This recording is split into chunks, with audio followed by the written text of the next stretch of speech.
Hey, Dr. Tom Hanson here of YipsBeGone.com. We're talking a little bit more yips. I want to talk a little bit more about what I've been observing lately about why people get the yips and what are some of the onsets in it, just so that if this is you, you might hear yourself in this and feel like you're a little bit more normal. That's one of the things that becomes one of the biggest benefits here.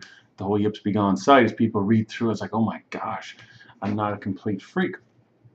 So here's what kind of helps trigger the onset of it in my observation. One is there has to be some kind of predisposition. You have to have some kind of fertile ground for this to take place, like seeds flying off of a tree. If it lands on concrete, it's just not going to grow. If it lands on some nice soil and gets somehow buried down a little bit and gets some water, it's really going to grow. If it's got some room above it, it's just the way it worked out. It wasn't necessarily one seed was better than another.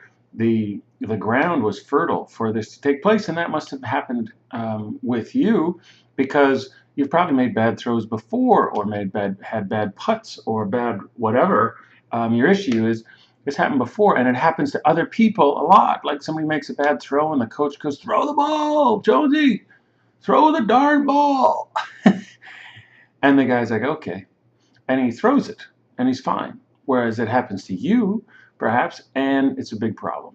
So, what is that? There's some kind of psychological, emotional disposition, predisposition that it makes you fertile ground for it. Then, big things that happen are injury. There's a lot of times it's coming back from an injury. Someone had arm trouble, and now they're coming back, and it just felt funny, and they got a little bit worried that maybe they'd lost it. But a lot of times, someone will say the injury, but it was actually that maybe what caused the injury was some kind of mental emotional set, you could call it mindset, um, that then caused you to throw a certain way, which caused the injury, and then you come back and it's even worse.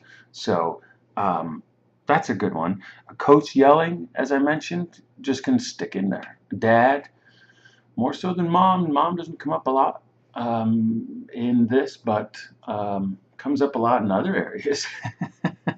That's for sure. So moms aren't free of all that.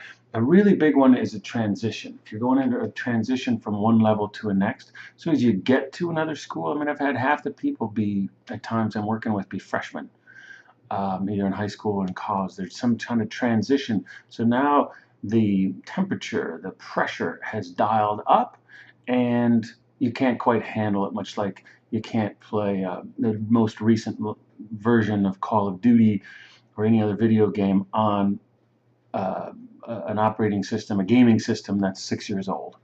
It just can't do it. And as you move up to another level, or you're going to be on this travel team, or now these guys are one of the best teams in the country, and I was asked to play, and I went to the tryout, and there you go. So some kind of combination there, or other kind of trauma. There are other kind of things can be linked in there in terms of a divorce, um, or something with a job, or anything like that, that's sort of traumatic. So those are some thoughts, and those are some of the things that seem to be common. In other videos I talk more about detail. In fact, I'm about to make one as to why you're having the yips, if you have them. Actually makes perfect sense. So look for that one. But I just wanted to re-emphasize here what I'm seeing in terms of why the yips are coming up. And if you look for the other videos, or ask any questions at yipsbegone.com that you might have. Thank you.